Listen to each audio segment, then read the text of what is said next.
वाहिगुरु जी का खालसा वाहिगुरु जी की फतेह। गुरु दर ते हाजिर गुरु सवारे खालसा जी, आप जी वडभागे हो जो 8वें पातशाह बाला प्रीतम सतगुरु जिस डिठै सब दुख जाए, इन्हां अजमतां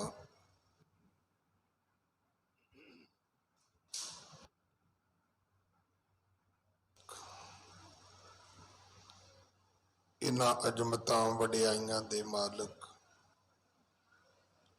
गुरु हरकृष्ण साहब महाराज जी दे पवित्र चरण छो प्राप्त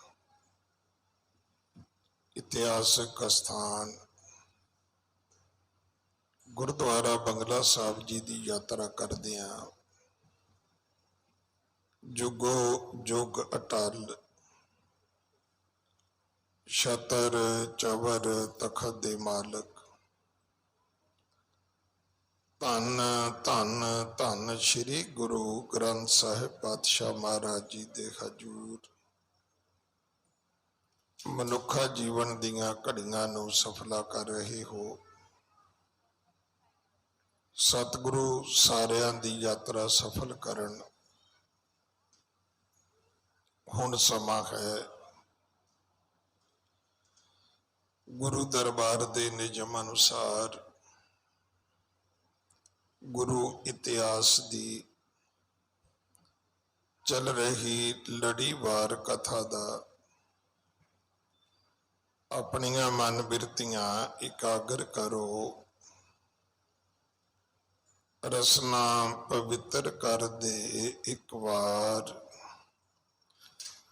सारे उच्चारण करो जी सतनाम वाहिगुरु जी। ये इतिहास पहले पातशाह जाहर पीर जगत गुरु कल तारण आए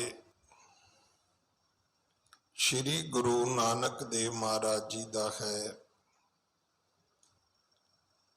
प्रसंग है सिख धर्म का पवित्र स्थान जो अज यूपी दे विच उत्तर प्रदेश दे विच बहुत वड्डा गुरधाम है। श्री नानक मत्ता साहब इथों दी कथा इथों दी साखी आपां सुन रहे हाँ। सत दीपां दे भरमण तो बाद जदों सतगुरु वापस आए तो जोगियां दे गुरु गुरु गोरख दे तप स्थान ते सतगुरु जी दे नाल जोगियां दी सिद्धां दी भेंट होई, मुलाकात होई, पर जदों हार गए निर उत्तर हो गए तो ये उथों भज उठे। ये आ गए जिथे गोरख मत्ता है। सतगुरु भी मगर आ गए। इन्हां जोगियां ने सतगुरु जी दे नाल खुणस खाधी है ते कुछ सवाल कीते ने कि नानक तेनू पढ़ाया किसने है।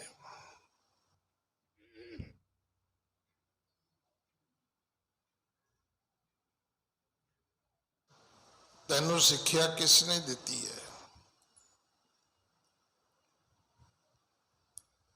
ਤੂੰ ਕਿਹਦੇ ਕੋਲੋਂ ਮੱਤ ਧਾਰਨ ਕੀਤੀ ਹੈ?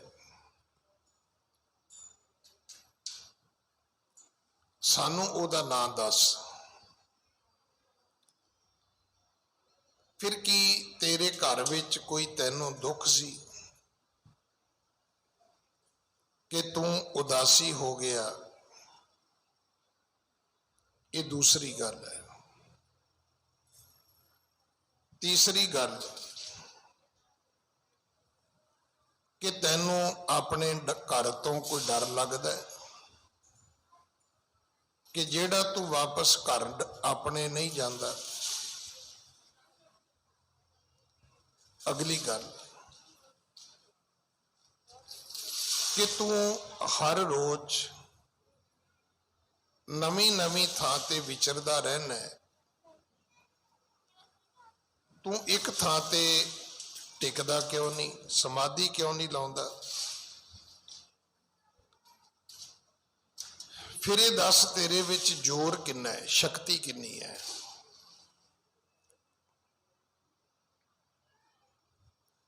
ਆਪਣੀ ਤਾਕਤ ਵਿਖਾ ਤੇ ਸਹੀ ਸਾਨੂੰ।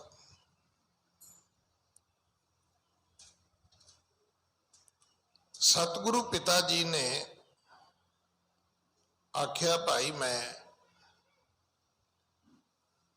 ਸੱਚੇ ਪਰਮਾਤਮਾ ਤੋਂ ਸ਼ਕਤੀ ਲਈ ਹੈ। ਸੱਚੇ ਪਰਮਾਤਮਾ ਦੀ ਬਾਣੀ ਤੋਂ ਮੈਂ ਆਪਣੇ ਸਾਰੇ ਬੰਧਨ ਕੱਟੇ ਨੇ। ਸ਼ਾਇਦ ਆਪ ਜੀ ਨੂੰ ਪਤਾ ਕਿ ਨਹੀਂ ਪਤਾ, ਧੰਨ ਸ਼੍ਰੀ ਗੁਰੂ ਗ੍ਰੰਥ ਸਾਹਿਬ ਜੀ ਦਾ ਜਿਹੜਾ ਪਾਠ ਕਰਦਾ ਹੈ, ਜਿਹੜਾ ਗੁਰੂ ਗ੍ਰੰਥ ਸਾਹਿਬ ਨੂੰ ਮੱਥਾ ਟੇਕਦਾ ਹੈ, ਜਿਹਨੂੰ ਸੱਚੇ ਪਾਤਸ਼ਾਹ ਧੰਨ ਸ਼੍ਰੀ ਗੁਰੂ ਗ੍ਰੰਥ ਸਾਹਿਬ ਮਹਾਰਾਜ ਜੀ ਦੀ ਬਾਣੀ ਦਾ ਗਿਆਨ ਹੈ, ਉਹਦੇ ਜੀਵਨ ਵਿੱਚ ਕੋਈ ਵਹਿਮ ਭਰਮ ਨਹੀਂ ਹੈ, ਬਿਲਕੁਲ ਨਹੀਂ। ਕਿੱਥੋਂ ਤੱਕ? ਜਿਵੇਂ ਜਨਮ ਵੇਲੇ ਸੂਤਕ ਪਾਤਕ ਹੁੰਦੇ ਨੇ, ਸਾਡੇ 'ਚ ਨਹੀਂ ਹੈਗਾ। ਈਵਨ ਮਰਨ ਵੇਲੇ ਕਿ ਮੁਰਦੇ ਨੂੰ ਸਾੜਨਾ ਚਾਹੀਦਾ ਹੈ। ਹਾਂ, ਜਿਹੜੀ ਸਿੱਖੀ ਦੀ ਪ੍ਰਾਥਮਿਕਤਾ ਹੈ ਉਹ ਦਾਹ ਸੰਸਕਾਰ ਹੈ। ਹੁਣ ਸਾੜਨਾ ਕਿਵੇਂ? ਲੱਕੜਾਂ ਨਾਲ ਸਾੜਨਾ ਹੈ ਕਿ ਬਿਜਲੀ ਨਾਲ ਕਿ CNG ਨਾਲ? ਕੋਈ ਭਰਮ ਨਹੀਂ ਹੈਗਾ। ਪਰ ਜੇ ਸਾੜਨ ਦਾ ਪ੍ਰਬੰਧ ਨਹੀਂ ਤੇ ਕੀ ਪਾਣੀ ਵਿੱਚ ਜਲ ਪ੍ਰਵਾਹ ਕੀਤਾ ਜਾ ਸਕਦਾ? ਐਵੇਂ ਨਹੀਂ ਜਿਵੇਂ ਯੂਪੀ ਵਾਲਿਆਂ ਨੇ ਕੀਤਾ ਹੈ, ਵੀ ਘਰ ਦਾ ਮਰਿਆ ਪਾਣੀ 'ਚ ਸੁੱਟ ਦਿੱਤਾ। ਪਾਣੀ ਵਿੱਚ ਜਲ ਪ੍ਰਵਾਹ ਕਰਨ ਦੀ ਵੀ ਇੱਕ ਵਿਧੀ ਹੈ। ਬੇਨਤੀ ਹੈ ਕਿ 15 ਕੁ ਮਿੰਟ ਹੋ ਗਏ ਮੈਨੂੰ ਇੱਥੇ ਬੈਠ ਕੇ ਬੰਦਾ ਇਸ਼ਾਰੇ ਕਰਦਾ ਵੀ ਚੰਗਾ ਨਹੀਂ ਲੱਗਦਾ। ਆ 2 ਸਪੀਕਰ ਮੇਰੇ ਅੱਗੇ ਨੇ, ਪਤਾ ਨਹੀਂ ਆਵਾਜ਼ ਕਿੱਥੋਂ ਆਉਂਦੀ ਹੈ, ਤੇ ਮੈਂ ਐਵੇਂ ਬੋਲ ਰਿਹਾ ਜਿਵੇਂ ਪਤਾ ਨਹੀਂ ਮੇਰਾ ਕਿੰਨਾ ਕੁ ਜ਼ੋਰ ਲੱਗ ਰਿਹਾ ਹੋਵੇ। ਦੇਖੋ ਨਾ, ਜਦੋਂ ਢਾਡੀ ਕਵੀਸ਼ਰ ਬਿਨਾਂ ਮਾਈਕਾਂ ਤੋਂ ਗਾਉਂਦੇ ਸੀ ਉਹ ਜ਼ੋਰ ਲੱਗਦਾ ਸੀ, ਹੁਣ ਤੇ ਲੱਗਣਾ ਹੀ ਨਹੀਂ ਚਾਹੀਦਾ।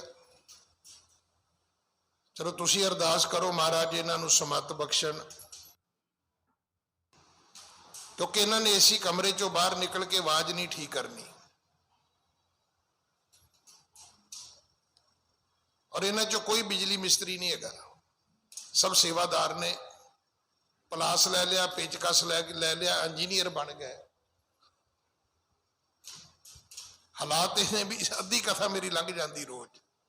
ਆ 2 ਸਪੀਕਰ ਮੇਰੇ ਸਾਹਮਣੇ ਨੇ, ਦੋਵੇਂ ਬੰਦ ਨੇ।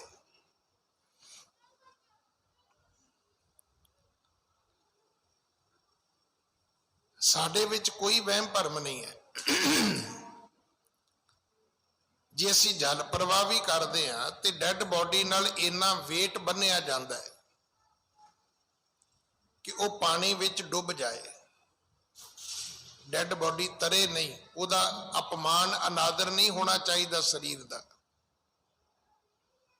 ਜਦੋਂ ਪਾਣੀ ਵਿੱਚੋਂ ਡੂੰਘਾ ਥੱਲੇ ਸਰੀਰ ਚਲਾ ਜਾਏਗਾ ਤੇ ਪਾਣੀ ਦੇ ਜੀਵ ਜੰਤੂ ਉਸ ਨੂੰ ਖਾ ਲੈਣਗੇ। ਸਾਡੇ 'ਚ ਵੀ ਕੋਈ ਵਹਿਮ ਨਹੀਂ ਹੈ। ਹੁਣ ਸੰਸਕਾਰ ਨਹੀਂ ਹੋ ਸਕਦਾ, ਪਾਣੀ ਨਹੀਂ, ਜਲ ਪ੍ਰਵਾਹ ਨਹੀਂ ਕੀਤਾ ਜਾ ਸਕਦਾ, ਤਾਂ ਤੁਸੀਂ ਮਿੱਟੀ ਪੁੱਟ ਕੇ ਦਫਨਾ ਵੀ ਸਕਦੇ ਹੋ। ਇੱਥੋਂ ਤੱਕ ਸਾਡੇ 'ਚ ਕੋਈ ਵਹਿਮ ਭਰਮ ਨਹੀਂ ਹੈਗਾ। ਮੈਂ ਫਿਰ ਬੇਨਤੀ ਕਰਾਂ, ਗੁਰਬਾਣੀ ਨੂੰ ਜੇ ਪੜ੍ਹੋ ਤਾਂ, ਹੁਣ ਤੁਸੀਂ ਕਹੋਗੇ ਜੀ ਵੀ ਸਾਡੇ 'ਚ ਵਹਿਮ ਭਰਮ ਨਹੀਂ ਹੈਗਾ।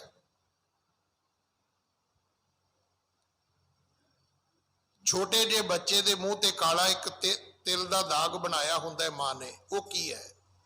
ਉਹ ਵੀ ਵਹਿਮ ਭਰਮ ਹੈ। ਮੇਰੇ ਪੁੱਤ ਨੂੰ ਕਿਸੇ ਦੀ ਨਜ਼ਰ ਨਾ ਲੱਗ ਜਾਏ।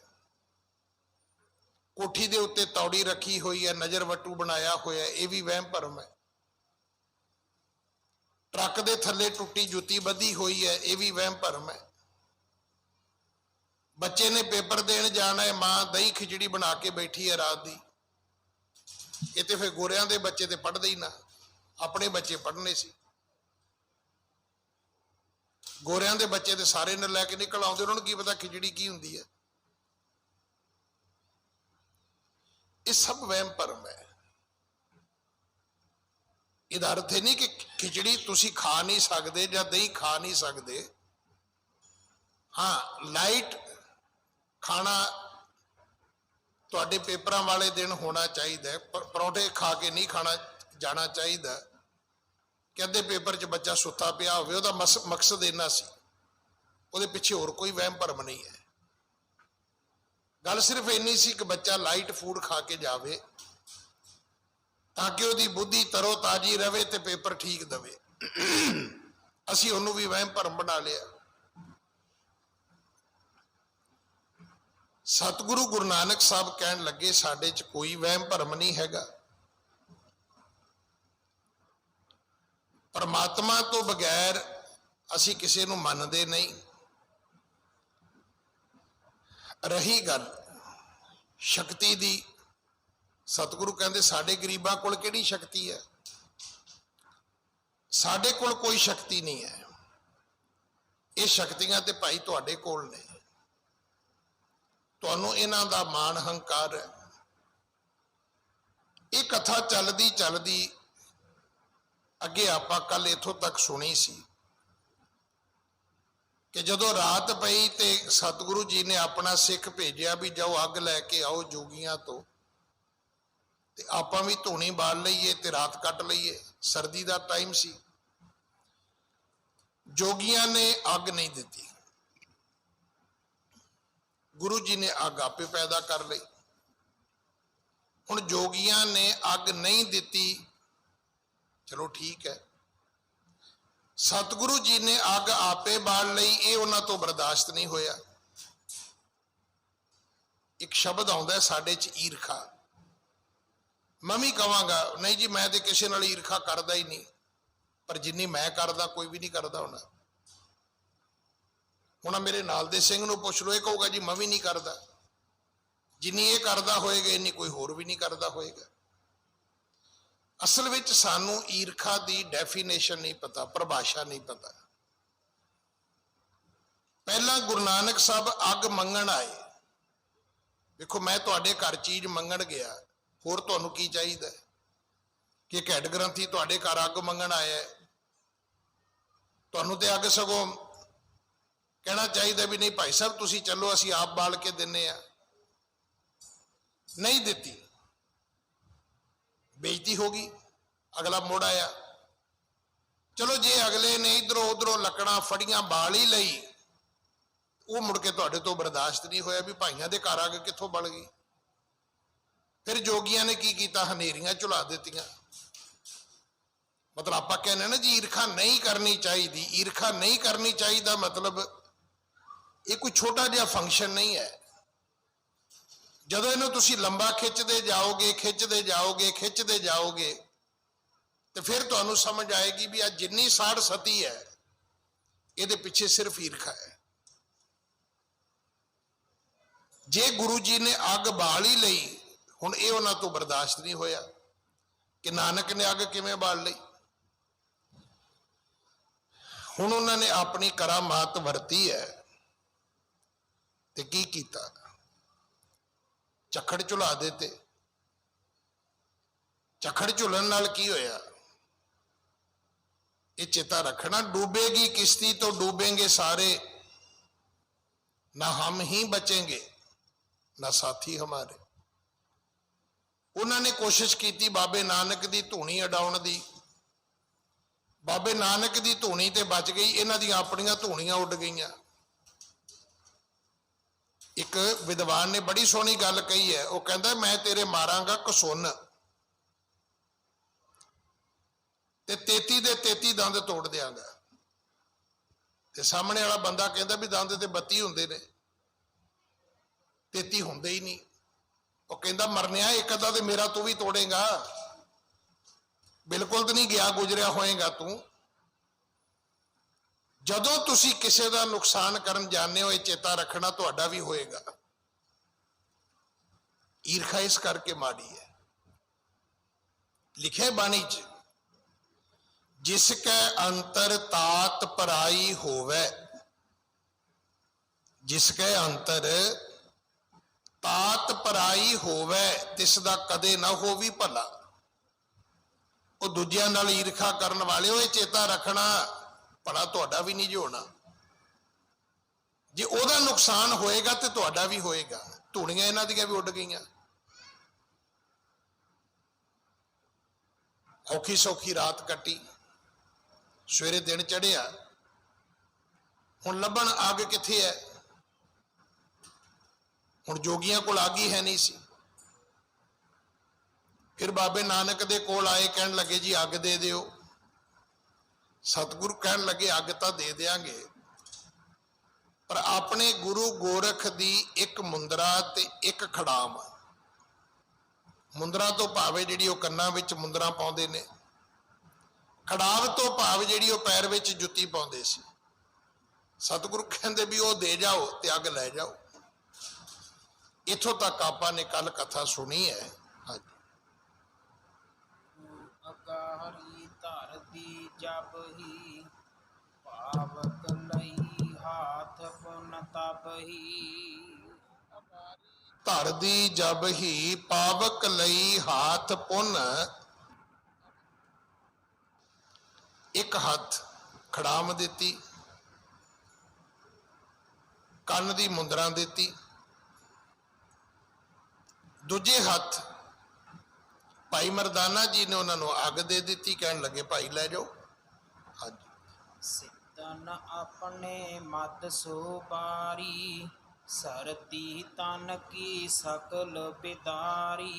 जोगियां ने अग दी धूनी बाली, क्योंकि तो रहिंदे नंगे ने। ये तो नहीं भी रजाई चो निकले सी, कंबल चो निकले सी, किसी हीटिंग वाले कमरे चो निकले सी, वो तो नंगे रहंदे ने, कपड़ा तो पाउंदे नहीं। इहदा अर्थ यह है भी जे वो कमीज नहीं पाउंदे, जे वो बनैन नहीं पाउंदे, जे वो कशहरा नहीं पाउंदे, तो भी चेता रखियो भी वो फौजियां वांगू बिस्तरा भी नहीं चुकी फिरदे। वो रात भी धूनी ते इदां ही कटदे ने। उन्होंने अग बाली, धूनी बाली है, अपनी सर्दी जिहड़ी ठंड जिहड़ी है उस तो अपने शरीरां दा उन्होंने बचाओ कीता। गोरख शूषा सकत ते पैसा होए अतीर। गोरख शूषा शकत ते बैसा होए अतीर। जिहड़ा गोरख गुरु सी वो सखड़ा हो गया, ਉਹਦੀ एक मुंदरा चली गई, एक खड़ाम चली गई, ਉਹਦੀ शक्ति चली गई विचारे दी। ਹੁੰਦਾ ना जिवें किसी मिनिस्टर दे कोलों महकमा लै लिया जाए, जदों तुसीं वेखे मंत्रियों नूं सौं चुकाउंदे ने ना, ते जिहड़े आपां उन्हां दे वैल विशर हुन्ने आ, दोस्त मित्र हुन्ने आ, एक दूजे नूं ਵਧਾਈ दिंदे भी वह भी मंत्री बन गया, वह भी मंत्री बन गया। ते सियाणे बंदे पुछदे ने महकमा किहड़ा है, वो कहता नहीं महकमे अजे वंडने ने। इहदा अर्थ की है ਮੰਤਰੀ ਹੋ ਕੇ ਵੀ ਮਹਿਕਮਾ ਉਹਦੇ ਕੋਲੇ ਕਿਹੜੀ ਮਿਨਿਸਟਰੀ ਹੈ ਇਹ ਕੋਈ ਜ਼ਰੂਰੀ ਨਹੀਂ ਹੈ। ਉਹਨੂੰ ਮਿਲਦੀ ਵੀ ਹੈ ਕਿ ਨਹੀਂ ਮਿਲਦੀ, ਉਹਨੂੰ ਉਹ ਰੈਂਕ ਮਿਲ ਗਿਆ ਇੱਕ ਵੱਖਰੀ ਚੀਜ਼ ਹੈ। ਰੈਂਕ ਮਿਲਣਾ ਹੋਰ ਚੀਜ਼ ਹੈ, ਉਹਦਾ ਕੰਮਕਾਜ ਮਿਲਣਾ ਹੋਰ ਚੀਜ਼ ਹੈ। ਹੁਣ ਗੁਰੂ ਗੋਰਖ ਤੇ ਹੈ ਆਪਣੇ ਆਪ ਦੇ ਵਿੱਚ, ਪਰ ਉਹਦੇ ਕੋਲ ਸ਼ਕਤੀ ਕੋਈ ਨਹੀਂ। ਇਹ ਲੋਕ ਜਿਹੜੇ ਸੀ ਇਹ ਆਪਣੀਆਂ ਸ਼ਕਤੀਆਂ ਕਰਕੇ ਹੀ ਗੁਰੂ ਅਖਵਾਉਂਦੇ ਸੀ, ਹੋਰ ਇਹ ਕਿਹੜਾ ਕੋਈ ਭਗਤੀ ਕਰਦੇ ਸੀ, ਸਾਧਨਾਵਾਂ ਕਰਦੇ ਸੀ, ਕਰਾਮਾਤਾਂ ਆਪਣੇ ਕੋਲ ਇਕੱਠੀਆਂ ਕਰਦੇ ਸੀ ਇਹ।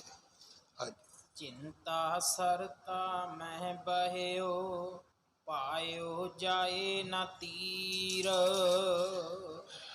ਚਿੰਤਾ ਦੀ ਨਦੀ ਵਿੱਚ ਇਹਨਾਂ ਜੋਗੀਆਂ ਦਾ ਜਿਹੜਾ ਗੁਰੂ ਗੋਰਖ ਹੈ ਉਹ ਵਹਿੰਦਾ ਤੁਰਿਆ ਜਾ ਰਿਹਾ,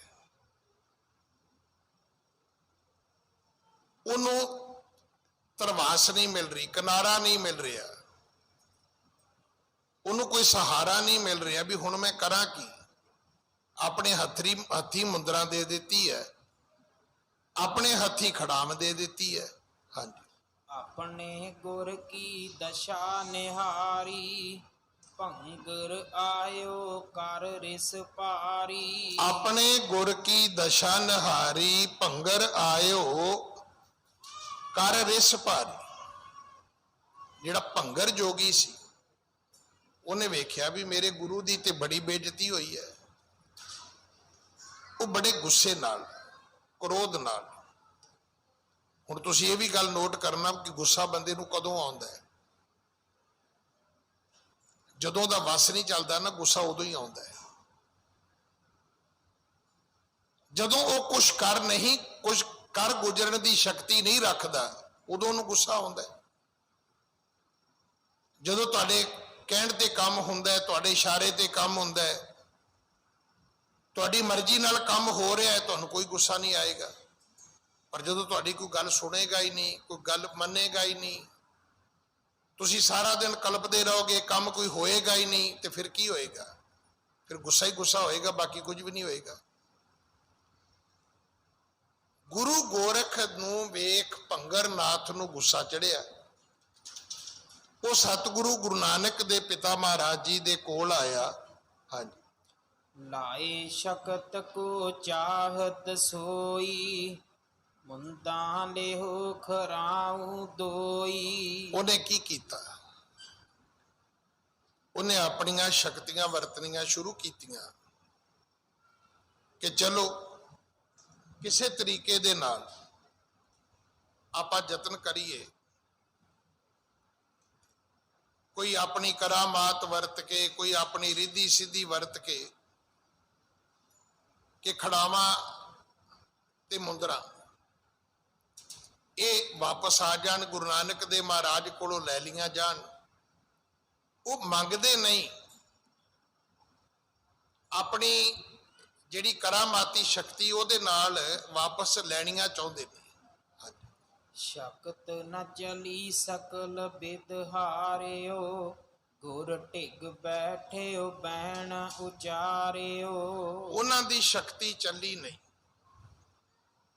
ਜਦੋਂ ਜ਼ੋਰ ਨਹੀਂ ਚੱਲਿਆ, ਅਖੀਰ ਥੱਕ ਕੇ, ਹਾਰ ਕੇ, ਟੁੱਟ ਕੇ ਗੁਰੂ ਨਾਨਕ ਦੇ ਪਿਤਾ ਮਹਾਰਾਜ ਜੀ ਦੇ ਕੋਲ ਆ ਕੇ ਬਹਿ ਗਏ।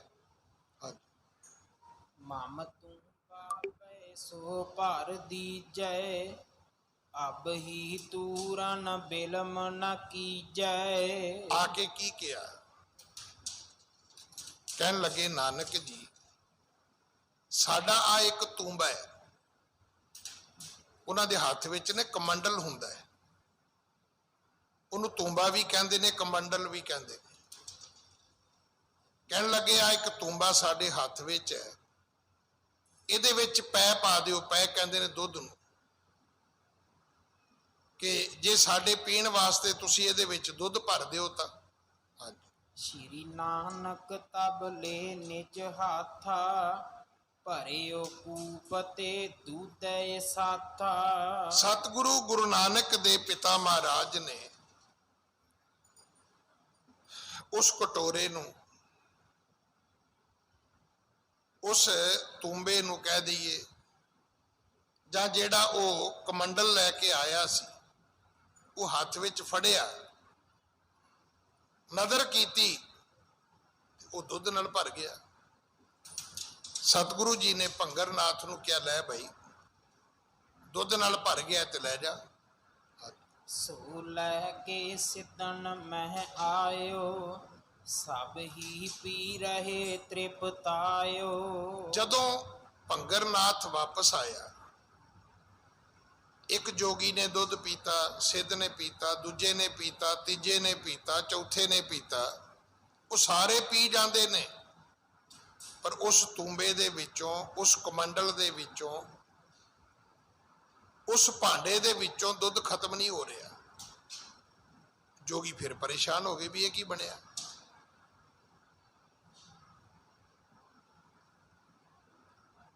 ਤੁਸੀਂ ਇਮੇਜਿਨ ਕਰ ਸਕਦੇ ਹੋ ਗੁਰੂ ਸਾਹਿਬ ਦੀ ਕਿੰਨੀ ਸ਼ਕਤੀ ਹੋਏਗੀ। ਔਰ ਮੈਂ ਉਹਨਾਂ ਸਾਰੇ ਸਿੱਖਾਂ ਨੂੰ ਬੇਨਤੀ ਕਰਨੀ ਚਾਹੁੰਦਾ ਜਿਹੜੇ ਕਬਰਾਂ ਅੱਗੇ ਜਾ ਕੇ ਮੱਥਾ ਟੇਕਦੇ ਨੇ, ਜਿਹੜੇ ਜਾ ਕੇ ਮੜੀਆਂ ਤੇ ਮੱਥੇ ਟੇਕਦੇ ਨੇ, ਜਿਹੜੇ ਐਵੇਂ ਮੌਲੀਆਂ ਬੰਨੀ ਫਿਰਦੇ ਨੇ, ਧਾਗੇ ਤਵੀਤ ਪਾਈ ਫਿਰਦੇ ਨੇ, ਗੁਰੂ ਨਾਨਕ ਦੀ ਸ਼ਰਨ ਆ ਜਾਓ। ਇਸ ਤੋਂ ਵੱਡਾ ਸਤਿਗੁਰੂ ਧਰਤੀ ਤੇ ਨਹੀਂ ਹੋਇਆ ਕੋਈ। ਸਿੱਧ ਜੋਗੀ ਲੋਕ ਬੜੇ ਪਰੇਸ਼ਾਨ ਹੋਏ ਵੀ ਇਹ ਕੀ ਬਣਿਆ, ਦੁੱਧ ਤੇ ਮੁੱਕਦਾ ਹੀ ਨਹੀਂ ਹੈ।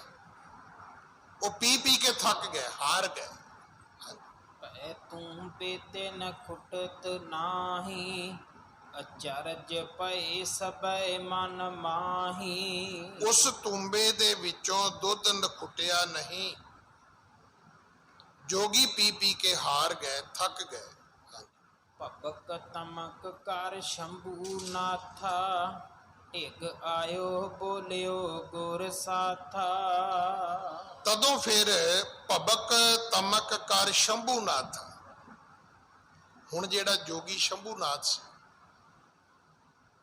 ਉਹ ਹੋਰ ਭਬਕਿਆ, ਹੋਰ ਤਮਕਿਆ, ਹੋਰ ਈਰਖਾ ਵਿੱਚ ਭਰਿਆ ਕਿ ਨਾਨਕ ਸਾਡੀ ਹਰ ਗੱਲ ਤੇ ਬੇਇੱਜ਼ਤੀ ਕਰਦਾ ਹੈ।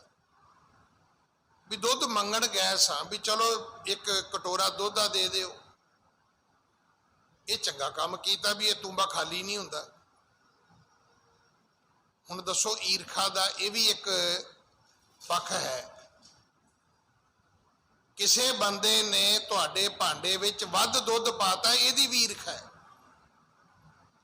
ਮੈਂ ਕਈ ਵਾਰੀ ਉਸ ਘਟਨਾ ਦਾ ਜ਼ਿਕਰ ਕੀਤਾ। ਮੇਰੇ ਕੋਲ ਨਾ ਕੰਟੈਸਾ ਕਾਰ ਹੁੰਦੀ ਸੀ ਤੇ ਹੈਗਾ ਸੀ ਜਗਾੜ, 90,000 ਦੀ ਕਾਰ ਲਈ।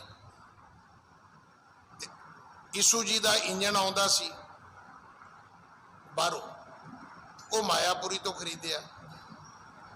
ਲਓ ਜੀ, ਲੈ ਦੇ ਕੇ 1.5 ਲੱਖ ਦੇ ਵਿੱਚ ਉਹ ਟਾਂਗਾ ਜਿਹਾ ਬਣਾ ਲਿਆ। ਮੈਂ ਉਹਨੂੰ ਪੇਂਟ ਪੂੰਟ ਕਰ ਲਿਆ। ਸੀਸਗੰਜ ਸਾਹਿਬ ਮੇਰੀ ਡਿਊਟੀ ਸੇਵਾ ਸੀ। ਹੁਣ ਸਾਰੇ ਕੱਟੜੇ ਕੱਪੜਿਆਂ ਵਾਲੇ ਨੇ, ਮੈਂ ਕਿਸੇ ਨੂੰ ਕਿਹਾ, ਉਹਨੇ ਮੈਨੂੰ DCM ਦੇ ਵਾਈਟ ਤੌਲੀਏ ਦਾ ਕੱਪੜਾ ਭੇਜਤਾ, ਉਹਦੇ ਮੈਂ ਸੀਟ ਕਵਰ ਬਣਾ ਲਿਆ।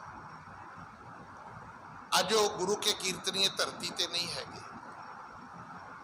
ਉਹ ਮੈਨੂੰ ਕਹਿਣ ਲੱਗੇ, ਗਿਆਨੀ ਜੀ ਸਾਡਾ ਪਾਸਪੋਰਟ ਦਾ ਕੰਮ ਹੈ ਤੇ ਉਹ ਬੰਦਾ ਤੁਹਾਡਾ ਮਿੱਤਰ ਹੈ, ਤੁਸੀਂ ਕਹਿ ਦਿਓ ਸਾਡਾ ਕੰਮ ਹੋ ਜਾਏਗਾ। ਮੈਂ ਕਿਹਾ ਜੀ ਕੋਈ ਗੱਲ ਨਹੀਂ, 3 ਤੋਂ 4 ਕਥਾ ਹੈ ਤੇ ਆਪਾਂ 5 ਵਜੇ ਉਹਦੇ ਘਰ ਚੱਲਦੇ ਆ। ਮੈਂ ਉਹਨਾਂ ਨੂੰ ਆਪਣੀ ਕਾਰ 'ਚ ਬਿਠਾ ਕੇ, ਇੱਥੇ ਫਿਰੋਜ਼ਸ਼ਾਹ ਰੋਡ ਤੇ ਉਹਦੀ ਕੋਠੀ ਹੁੰਦੀ ਸੀ, ਮੈਂ ਉੱਥੇ ਆਇਆ। ਆਉਂਦਿਆਂ ਕਰਦਿਆਂ ਸੀਸਗੰਜ ਤੋਂ ਨਿਕਲਦਿਆਂ ਲੇਟ ਹੋ ਗਏ। ਇਹ ਗੱਲ ਹੈ 94-95 ਦੀ, 95 ਦੀ ਤਕਰੀਬਨ। ਉਹ ਜਿਹੜਾ ਮੰਤਰੀ ਸੀ ਉਹ ਆਪਣੀ ਕੋਠੀ ਤੋਂ ਬਾਹਰ ਨਿਕਲ ਰਿਹਾ। ਮੈਂ ਕੀ ਕੀਤਾ, ਕਾਰ ਉਹਦੀ ਕਾਰ ਦੇ ਅੱਗੇ ਲਾ ਦਿੱਤੀ। ਮਿੱਤਰ ਸੀ ਮੇਰਾ, ਉਹ ਆਪਣੀ ਕਾਰ ਚੋਂ ਉਤਰਿਆ, ਅੰਬੈਸਡਰ ਚੋਂ। ਮੈਨੂੰ ਕਹਿੰਦਾ ਵੀ ਸਿੰਘ ਸਾਹਿਬ ਲੇਟ ਹੋ ਗਏ ਹੋ ਤੁਸੀਂ, ਚਲੋ ਹੁਣ ਇੱਕ ਕੰਮ ਕਰੋ, ਮੈਂ ਤੁਹਾਡੀ ਕਾਰ 'ਚ ਬਹਿਨਾ, ਕੰਮ ਦੱਸੋ। ਉਹਨੇ ਆਪਣੀ ਕਾਰ ਮਗਰ ਲਾ ਲਈ, ਅਸੀਂ ਅੱਗੇ ਚੱਲ ਪਏ। ਮੇਰੇ ਖਿਆਲ 5-6 ਮਿੰਟ ਉਹ ਕਾਰ 'ਚ ਬੈਠਾ ਹੋਣਾ ਹੈ।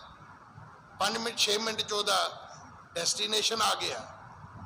ਜਿਹੜੇ ਮੇਰੇ ਨਾਲ ਗੁਰੂ ਕੇ ਕੀਰਤਨੀਏ ਸੀ ਉਹਨਾਂ ਨੇ ਆਪਣੀ ਗੱਲ ਕਹੀ ਵੀ ਸਾਡਾ ਪਾਸਪੋਰਟ ਦਾ ਕੰਮ ਹੈ।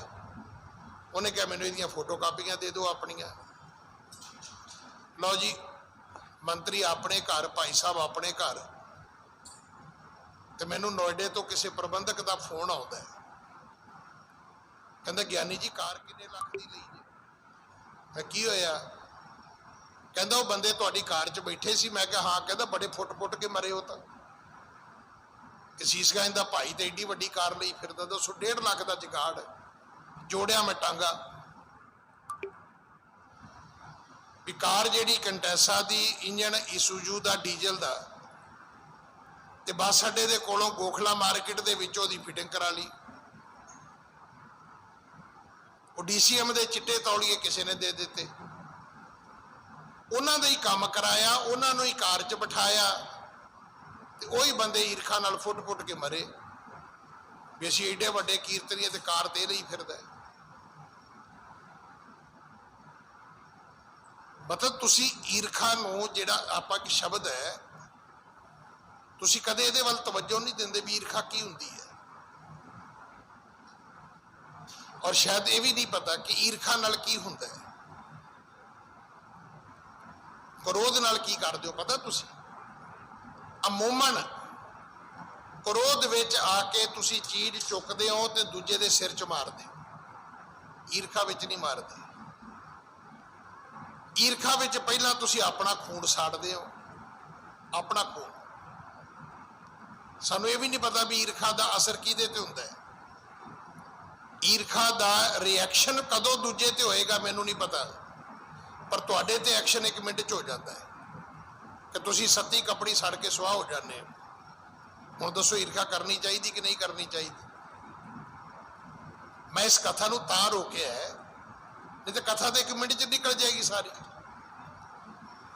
ਸਤਿਗੁਰੂ ਗੁਰੂ ਨਾਨਕ ਸਾਹਿਬ ਦੇ ਕੋਲੋਂ ਆ ਕੇ ਸ਼ੰਭੂਨਾਥ ਨੇ ਦੁੱਧ ਮੰਗਿਆ।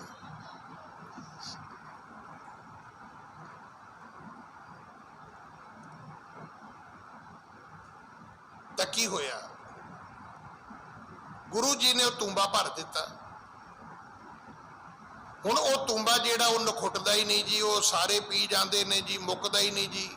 ਤਾਂ ਦੱਸੋ ਇਸ ਗੱਲ ਦੀ ਵੀ ਈਰਖਾ ਵੀ ਇੰਨਾ ਦੁੱਧ ਇਹਦੇ ਕੋਲ ਕਿੱਥੋਂ ਆ ਗਿਆ? ਵੀ ਦਿੱਤਾ ਉਹਨੇ ਹੈ, ਪੀਂਦੇ ਤੁਸੀਂ ਹੋ ਹੈ, ਤੇ ਤੁਹਾਡੀ ਪੀ ਕੇ ਢਿੱਡ ਪੀੜ ਹੋਈ ਜਾਂਦੀ ਹੈ। ਕਈ ਵਾਰੀ ਨਾ ਆਪਾਂ ਸੋਚਦੇ ਹਾਂ ਭਰਾ ਈਰਖਾ ਕਰਦਾ ਹੈ, ਨਨਾਣ ਈਰਖਾ ਕਰਦੀ ਹੈ, ਜਠਾਣੀ ਦਰਾਣੀ ਈਰਖਾ ਕਰਦੀ ਹੈ। ਈਰਖਾ ਤੋਂ ਤਾਂ ਧਾਰਮਿਕ ਬੰਦੇ ਵੀ ਨਹੀਂ ਬਚੇ ਪਏ। ਮਤ ਸੋਚਣਾ ਕਿ ਜਿਹੜੇ ਧਾਰਮਿਕ ਲੋਕ ਨੇ ਉਹ ਬਚੇ ਨੇ, ਉਹ ਵੀ ਨਹੀਂ ਬਚੇ। ਦੇਖੋ ਆ ਜਿਹੜੇ ਨੇਤਾ ਲੀਡਰ ਲੋਕ ਬੰਦੂਕਾਂ ਵਾਲੇ ਫੜੀ ਫਿਰਦੇ ਨੇ, ਇਹ ਤਾਂ ਗੱਲ ਸਮਝ ਆਉਂਦੀ ਹੈ,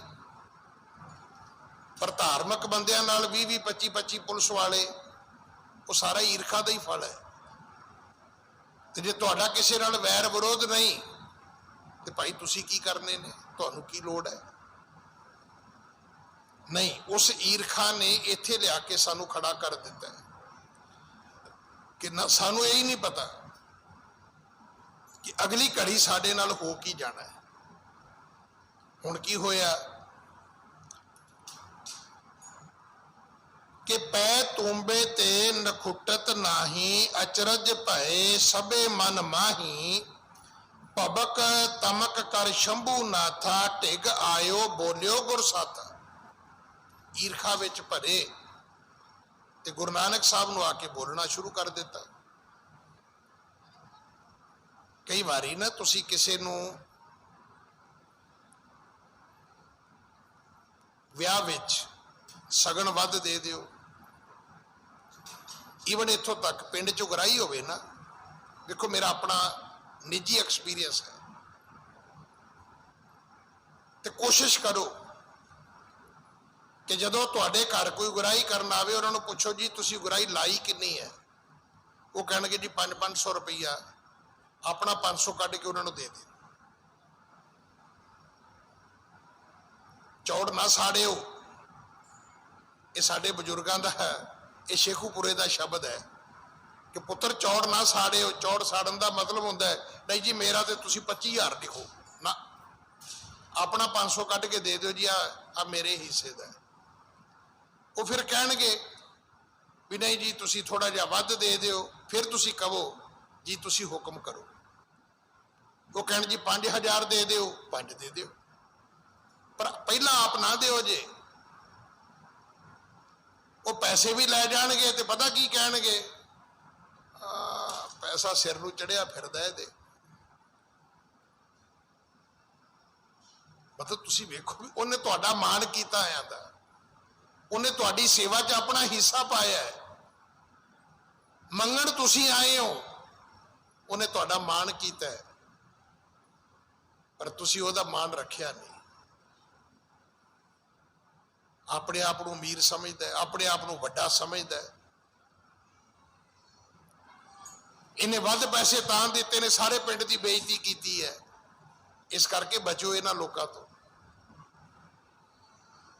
ਉਹ ਵੱਧ ਦੁੱਧ ਦਿੱਤਾ ਵੀ ਈਰਖਾ ਬਣ ਗਿਆ, ਉਹ ਫੇਰ ਆ ਗਿਆ। ਹੁਣ ਸ਼ੰਭੂ ਨਾਥ ਨੇ ਆ ਕੇ ਗੁਰੂ ਸਾਹਿਬ ਜੀ ਨੂੰ ਫੇਰ ਕਿਹਾ, ਆਇਆ ਕਿਵੇਂ? ਭਬਕ ਕੇ ਤਮਕ ਕੇ। ਹਾਂਜੀ, पूर्वी को है काल अब सुरसर को मंगवाए। ਕਹਿਣ ਲੱਗੇ ਨਾਨਕ ਜੀ ਪੁਰਬੀ ਆਈ ਹੈ, ਇੱਕ ਛੋਟਾ ਜਿਹਾ ਤਿਉਹਾਰ ਆਇਆ ਹੈ, ਤੇ ਗੰਗਾ ਹੀ ਮੰਗਾ ਦਿਓ, ਸਾਰੇ ਜੋਗੀ ਇਸ਼ਨਾਨ ਕਰ ਲੈਣਗੇ। ਫਿਰ ਸੁਣਿਓ, ਕਹਿੰਦੇ ਨਾਨਕ ਜੀ ਪੁਰਬੀ ਆਈ, ਜਿਵੇਂ ਆਪਾਂ ਕਹਿੰਦੇ ਨਾ ਪੁਰਬ, ਜਿਵੇਂ ਕੱਲ ਗੁਰੂ ਅਰਜਨ ਸਾਹਿਬ ਜੀ ਦਾ ਪੁਰਬ ਹੈ, ਉਹ ਗੁਰੂ ਦਾ ਹੋਣ ਕਰਕੇ ਅਸੀਂ ਗੁਰਪੁਰਬ ਕਹਿੰਦੇ ਆ। ਕਈ ਪੁਰਬ ਵੀ ਕਹਿ ਦਿੰਦੇ ਨੇ, ਤਿਉਹਾਰ। ਕਹਿਣ ਲੱਗੇ ਨਾਨਕ ਜੀ ਕੱਲ ਪੁਰਬੀ ਹੈ, ਅਸੀਂ ਜੋਗੀਆਂ ਨੇ ਇਸ਼ਨਾਨ ਕਰਨਾ, ਗੰਗਾ ਹੀ ਮੰਗਾ ਦਿਓ, ਸੁਰਸਰੀ ਮੰਗਾ ਦਿਓ।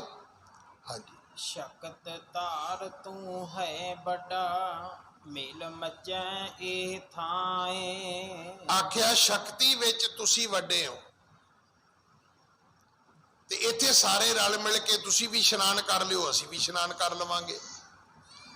ਮਰਦਾਨੇ ਸੋ ਸ਼੍ਰੀ ਗੁਰ ਬੋਲੇ ਉਠ ਧਾਵ ਪੋਹਰੀ ਕਰ ਮੋਲੇ। ਸਤਿਗੁਰੂ ਗੁਰੂ ਨਾਨਕ ਸਾਹਿਬ ਕਹਿਣ ਲੱਗੇ ਮਰਦਾਨਿਆ ਉੱਠ, ਆ ਫੂੜੀ ਲੈ ਜਾ, ਜਾਂ ਗੰਗਾ ਖਿੱਚ ਲਿਆ। ਫੂੜੀ ਇੱਕ ਫੱਟੀ ਹੁੰਦੀ ਹੈ, ਉਹਦੇ ਵਿੱਚ ਡੰਡਾ ਫਿਕਸ ਕੀਤਾ ਹੁੰਦਾ ਹੈ, ਜਿਵੇਂ ਕੁਹਾੜੀ ਵਿੱਚ ਕਰੀਦਾ, ਕਈ ਵਿੱਚ ਕਰੀਦਾ, ਇਸੇ ਤਰ੍ਹਾਂ ਫੂੜੀ ਹੁੰਦੀ ਹੈ। ਕੋਈ ਚੀਜ਼ ਧੁਣੀ ਹੋਵੇ ਨਾ, ਤੇ ਉਹਨੂੰ ਫੂੜੀ ਨਾਲ ਆਪਣੇ ਵੱਲ ਖਿੱਚਣਾ ਸੌਖਾ ਹੋ ਜਾਂਦਾ ਹੈ। ਖਾਸ ਕਰਕੇ ਸ਼ਾਇਦ ਤੁਸੀਂ ਵੇਖਿਆ ਹੋਵੇ, ਜਿਹੜੇ ਗਾਵਾਂ ਮੱਝਾਂ ਪਾਲਦੇ ਨੇ, ਉਹਨਾਂ ਨੇ ਗਾਵਾਂ ਮੱਝਾਂ ਦਾ ਗੋਬਰ ਹਟਾਉਣ ਲਈ ਫੂੜੀ ਰੱਖੀ ਹੁੰਦੀ ਹੈ। ਭੱਠੀਆਂ ਵਾਲਿਆਂ ਨੇ ਫੂੜੀ ਰੱਖੀ ਹੁੰਦੀ ਹੈ, ਦਾਣੇ ਭੁੰਨਣ ਵਾਲਿਆਂ ਨੇ, ਉਹ ਸਵਾਹ ਪਿੱਛੇ ਹਟਾਉਂਦੇ ਰਹਿੰਦੇ ਨੇ। ਸਤਿਗੁਰੂ ਕਹਿਣ ਲੱਗੇ ਮਰਦਾਨਿਆਂ ਫੂੜੀ ਫੜ ਤੇ ਜਾ ਗੰਗਾ ਖਿੱਚ ਲਿਆ। ਗੰਗਾ ਤੀਰ ਕਸੀਟਤ ਆਉ ਨਹਿ ਮੁਰ ਪਾਛੇ ਕਰੋ ਲਖਾਉ। ਮਰਦਾਨਿਆਂ ਗੰਗਾ ਘਸੀਟੀ ਲਿਆਵੀਂ ਤੇ ਪਿੱਛੇ ਮੁੜ ਕੇ ਨਾ ਵੇਖੀ। ਸੁਣ ਆਏ ਸਮਰਦਾਨਾ ਗਇਓ ਤੁਰਤ ਗੰਗ ਤਟ ਦੇਖਤ ਪਇਓ। ਭਾਈ ਮਰਦਾਨਾ ਜੀ ਉੱਠੇ, ਗੰਗਾ ਤੇ ਗਏ, ਗੰਗਾ ਦੇ ਵਿੱਚ ਉਹ ਫੂੜੀ ਪਾਈ ਤੇ ਤੁਰ ਪਏ। ਹਾਂਜੀ, ਬਹੁਰ ਕਸੀਟਤ ਲਿਆਵਤ ਤਾਵਾ ਪੌਰੀ ਪਿਛੇ ਸੁਰ ਸਰ ਆਵਾ। ਹੁਣ ਗੱਲ ਫੂੜੀ ਦੀ ਨਹੀਂ, ਗੱਲ ਮਰਦਾਨੇ ਦੀ ਨਹੀਂ, ਗੱਲ ਤੇ ਗੁਰੂ ਨਾਨਕ ਦੇ ਬਚਨਾਂ ਦੀ ਹੈ। ਅੱਗੇ ਅੱਗੇ ਮਰਦਾਨਾ, ਮਗਰ ਮਗਰ ਗੰਗਾ ਤੁਰੀ ਆਉਂਦੀ ਹੈ।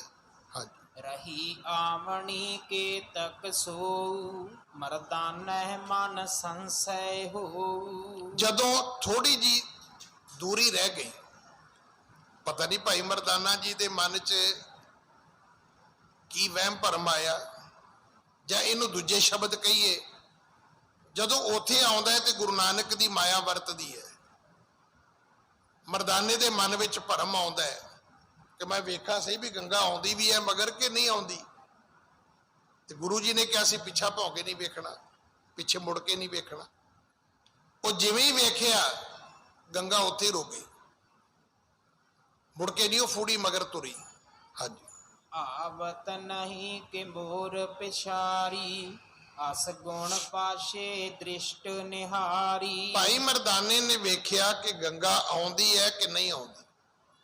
ਜਿਵੇਂ ਹੀ ਪਿੱਛੇ ਉਹਨਾਂ ਨੇ ਆਪਣੀ ਨਜ਼ਰ ਕੀਤੀ ਸੀ, ਹਾਂਜੀ, ਤੇ ਥਲ ਰਹੀ ਸਥਿਤ ਹਵੈ ਸੋ, ਕਹਿਓ ਕਸੀਟ ਨ ਆਵਤ ਕੋ। ਉਸ ਤੋਂ ਬਾਅਦ ਭਾਈ ਮਰਦਾਨੇ ਨੇ ਬੜਾ ਜ਼ੋਰ ਲਾਇਆ ਵੀ ਗੰਗਾ ਘਸੀਟ ਲਵਾਂ, ਹੋਰ ਅੱਗੇ ਲੈ ਆਵਾਂ। ਫਿਰ ਭਾਈ ਮਰਦਾਨੇ ਦੀ ਸ਼ਕਤੀ ਚੱਲੀ ਨਹੀਂ। ਸ਼ਕਤੀ ਗੁਰੂ ਨਾਨਕ ਦੀ ਹੈ। ਜਦੋਂ ਗੁਰਦੁਆਰੇ ਆਉਨੇ ਹੋ ਇਹ ਮਤ ਸੋਚਿਆ ਕਰੋ ਕਿਸੇ ਬੰਦੇ ਦੀ ਕੋਈ ਕਲਾ, ਕਿਸੇ ਬੰਦੇ ਦੀ ਕੋਈ ਕਲਾ ਨਹੀਂ ਹੈ। ਮੈਂ ਆਪ ਜੀ ਨੂੰ ਪਹਿਲਾਂ ਵੀ ਬੇਨਤੀ ਕੀਤੀ ਵੀ ਮੈਨੂੰ ਕਈਆਂ ਨੇ ਕਿਹਾ ਗਿਆਨੀ ਜੀ ਤੁਸੀਂ ਪਿਛਲੇ ਕਰੋਨੇ 'ਚ ਬੜੀ ਸੇਵਾ ਕੀਤੀ, ਅਸੀਂ ਤੁਹਾਨੂੰ ਰੋਜ਼ ਵੇਖਦੇ ਰਹੇ। ਮੈਂ ਕਿਹਾ ਗੁਰੂ ਦੀ ਕਰਾਮਾਤ ਹੈ। ਤੇ ਜੇ ਮੈਨੂੰ ਵੀ ਕਰੋਨਾ ਹੋ ਜਾਂਦਾ, ਮੈਂ ਵੀ ਕਿਸੇ ਵੈਂਟੀਲੇਟਰ ਤੇ ਪਿਆ ਹੁੰਦਾ ਤੇ ਮੈਂ ਸੇਵਾ ਕਰ ਲੈਂਦਾ? ਨਹੀਂ, ਉਹਨੇ ਮੇਰੇ ਤੋਂ ਸੇਵਾ ਕਰਾਉਣੀ ਸੀ ਤੇ ਉਹਨੇ ਮੈਨੂੰ ਤੰਦਰੁਸਤ ਰੱਖਿਆ। ਹੁਣ ਤੰਦਰੁਸਤ ਕੌਣ ਰੱਖ ਸਕਦਾ ਹੈ? ਗੁਰੂ ਹਰਕ੍ਰਿਸ਼ਨ ਸਾਹਿਬ। ਜੇ ਮੈਂ ਕਹਾਂ ਜੀ ਵੇਖਿਆ ਜੀ ਮੈਂ ਤੇ ਬਿਮਾਰ ਹੋਇਆ ਹੀ ਨਹੀਂ ਜੀ, ਮੈਂ ਤੇ ਇੰਨਾ ਪ੍ਰੀਕਾਸ਼ਨ ਲਿਆ ਜੀ, ਪ੍ਰੀਕਾਸ਼ਨ ਲੈਣਾ ਇਹ ਤੁਹਾਡੀ ਅਕਲ ਦਾ ਪਾਠ ਹੈ। ਤੰਦਰੁਸਤ ਰਹਿਣਾ ਤੁਹਾਡੀ ਅਕਲ ਦਾ ਪਾਠ ਨਹੀਂ ਹੈ। ਇਹ ਚੇਤਾ ਰੱਖਣਾ। ਪੜ੍ਹਾਈ ਜਿੰਨੀ ਮਰਜ਼ੀ ਕਰ ਲਓ, ਨੌਕਰੀ ਉਹਦੀ ਬਖਸ਼ਿਸ਼ ਹੈ। ਕਾਰੋਬਾਰ ਜਿਹੜਾ ਮਰਜ਼ੀ ਖੋਲ ਲਓ, ਕਾਰੋਬਾਰ ਦੀਆਂ ਬਰਕਤਾਂ ਉਹਦੀ ਬਖਸ਼ਿਸ਼ ਹੈ। ਅੱਜ ਵੇਖ ਲਓ ਤੁਸੀਂ,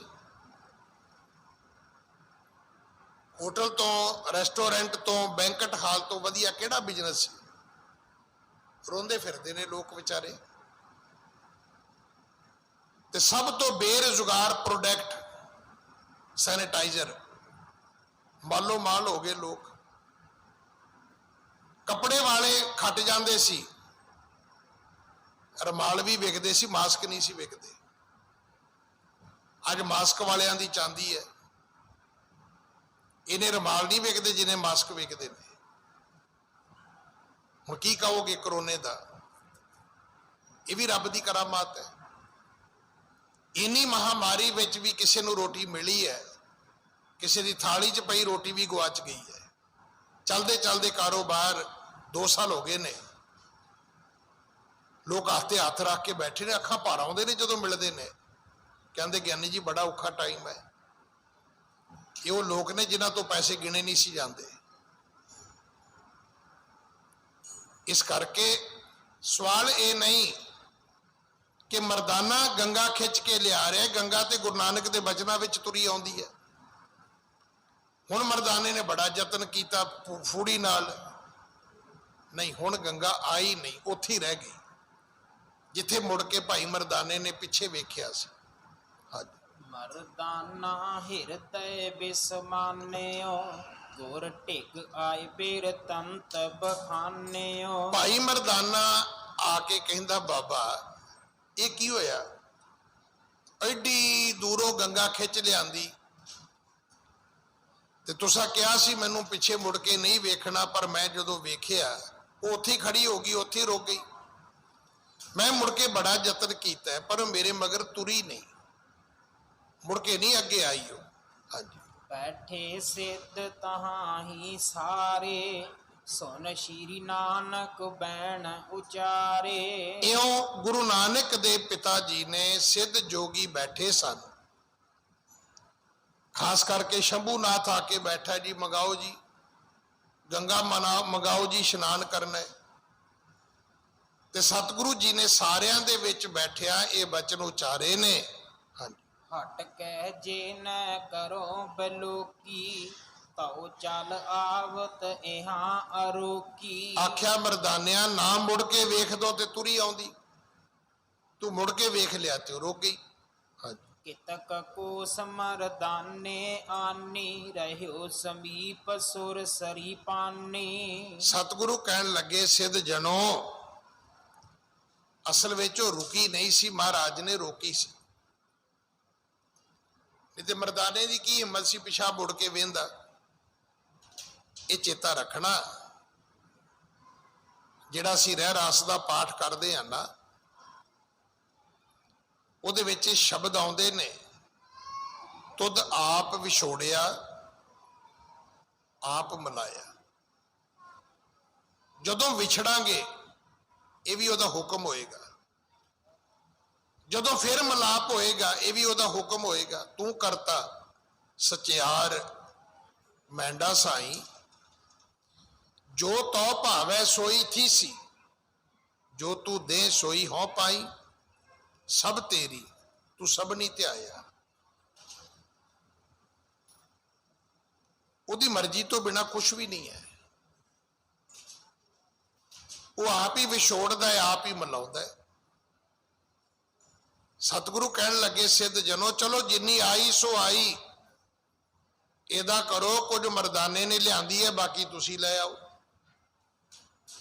ਹੁਣ ਇਹਨੂੰ ਕਹਿੰਦੇ ਨੇ ਕਿ ਬਾਬੇ ਨੇ ਜਿਹੜੀ ਬੌਲ ਸੀ ਨਾ, ਉਹ ਜੋਗੀਆਂ ਦੇ ਪਾਲੇ 'ਚ ਸੁੱਟ ਦਿੱਤੀ। ਕਹਿੰਦੇ ਅੱਗੋਂ ਤੁਸੀਂ ਸੰਭਾਲੋ, ਹੁਣ ਜਾਓ ਜਾ ਕੇ ਲੈ ਆਓ।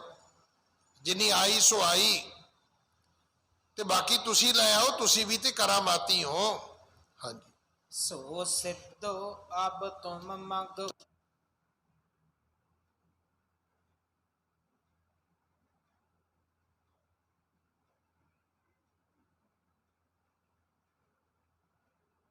ਵਾਵੋ ਮਜਨ ਹਮ ਕੋ ਇਹਾਂ ਕਰਾਵੋ।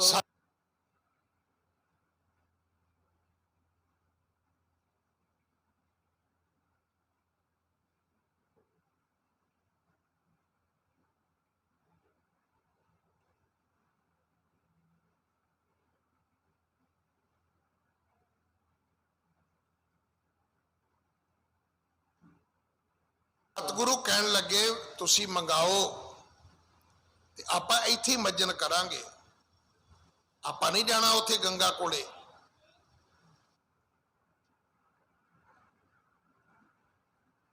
ਜਿੰਨੀ ਭਾਈ ਮਰਦਾਨੇ ਨੇ ਲਿਆਂਦੀ ਸੋ ਲਿਆਂਦੀ, ਬਾਕੀ ਤੁਸੀਂ ਲਿਆਓ। ਹਾਂਜੀ।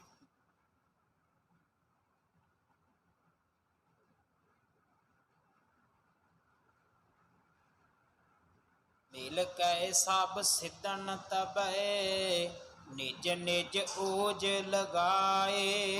ਇਹਨਾਂ ਜੋਗੀ ਸਿੱਧਾਂ ਨੇ ਯਤਨ ਕਰ ਲਿਆ, ਜ਼ੋਰ ਲਾ ਲਿਆ, ਪਰ ਫਿਰ ਗੰਗਾ ਅੱਗੇ ਤੁਰੀ ਨਹੀਂ। ਸਭ ਹੀ ਬਿਦ ਸੋ ਪਚ ਰਹੇ, ਰਹੀ ਸੋ ਤਿਸ ਹੀ ਥਾਏ। ਪਚ ਗਏ। ਪਚ ਗਏ ਦਾ ਅਰਥ ਹੁੰਦਾ ਹੈ ਥੱਕ ਗਏ। ਆਪਣਾ ਜ਼ੋਰ ਲਾ ਕੇ ਬਹਿ ਗਏ, ਪਰ ਗੰਗਾ ਤੇ 2 ਇੰਚ ਅੱਗੇ ਨਹੀਂ ਤੁਰੀ। ਸਤਿਗੁਰੂ ਨੇ ਉਹਨਾਂ ਨੂੰ ਅਹਿਸਾਸ ਕਰਾਇਆ ਕਿ ਜਿੰਨੀ ਤਾਕਤ ਮੇਰੇ ਮਰਦਾਨੇ 'ਚ, ਤੁਹਾਡੇ 'ਚ ਤੇ ਇੰਨੀ ਵੀ ਹੈ ਨਹੀਂ। ਗੱਲਾਂ ਕਿਹੜੀਆਂ ਕਰਦੇ ਹੋ ਤੁਸੀਂ ਬਈ।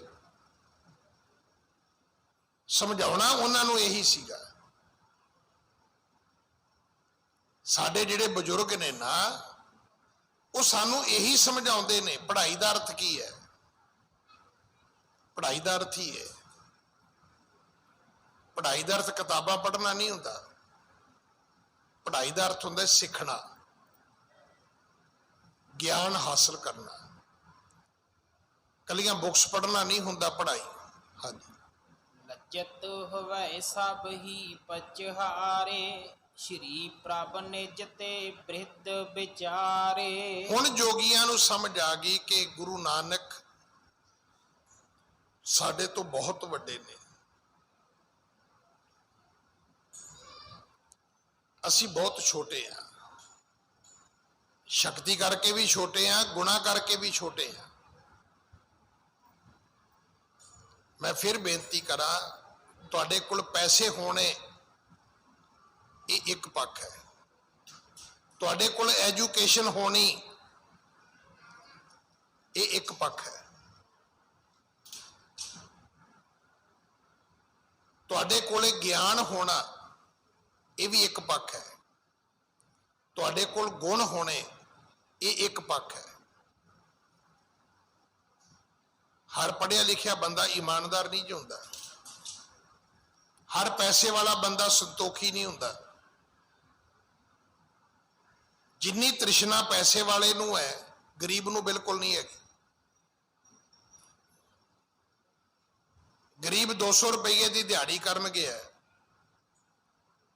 ਤੇ ਜੇ ਉਹਨੂੰ 4 ਵਜੇ ਮਾਲਕ ਨੇ ਕਿਹਾ ਵੀ ਆ ਫੜ ਪੈਸੇ, ਹੁਣ ਆ ਜਾਏਗਾ।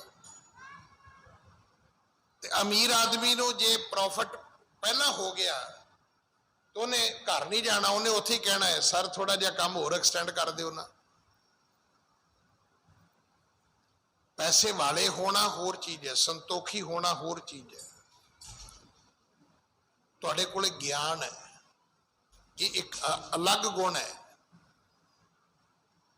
ਪਰ ਕੀ ਤੁਹਾਡੇ ਕੋਲ ਇਮਾਨਦਾਰੀ ਹੈ? ਕੀ ਤੁਹਾਡੇ ਕੋਲੇ ਸੱਤ ਹੈ?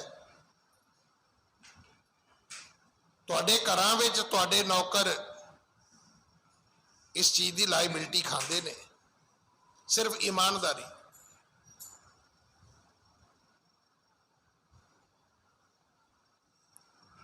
ਬੜੀਆਂ ਆਪਸ਼ਨ ਤੁਹਾਡੇ ਕੋਲ ਆਉਣਗੀਆਂ, ਪਰ ਤੁਸੀਂ ਬੁੱਢਾ ਬੰਦਾ ਵੀ ਨਹੀਂ ਬਦਲੋਗੇ ਕਿ ਨਹੀਂ ਐਸਾ ਈਮਾਨਦਾਰ ਨੌਕਰ ਮੁੜ ਕੇ ਨਹੀਂ ਮਿਲੇਗਾ, ਡਰਾਈਵਰ ਨਹੀਂ ਮਿਲੇਗਾ, ਵਾਚਮੈਨ ਨਹੀਂ ਮਿਲੇਗਾ, ऐसा ईमानदार मुंशी खजांची नहीं मिलेगा। वो हौली भी नोट गिनेगा तब भी रख लोगे उन्होंने तुसी। हालांकि बंदे कहणगे जी मशीन नाल गिनने वाले भी आ गए ने, वो कहेगा नहीं पैसे का मामला है, ईमानदार बंदा चाहिए, पैसे ही गिनने ने ना, आपे कोई नहीं हौली हौली गिन लेगा। इस करके गुण जेड़े ने ये वड्डे ने। पैसा वड्डा नहीं है, ज्ञान वड्डा नहीं है। सिद्ध जोगी लोगों को समझ आ गई कि असीं गुरु नानक दे बराबर कुछ भी नहीं, ना शक्ति विच बराबर है, ना गुणा विच बराबर। बाबा नानक ईर्खा करदा ही नहीं। जे बाबा नानक ईर्खा करदा ते दुध मंगा के देंदा, गंगा मंगा के देंदा।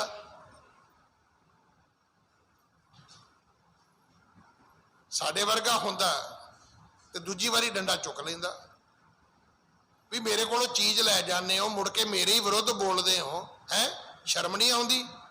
फिर मुड़ के मुंह चुक के आ जाने हो। नहीं, बाबे ने कदे नहीं किया। ये गुण सी, ये वड्याई सी गुरु नानक साहब दी। ऐसे शब्द सच्चे पातशाह ने कदे नहीं कहे। वो जदों भी आए उदों ही उन्हां दीयां झोलियां भर दित्तियां। ये वड्डा गुण सी बाबे नानक दे विच।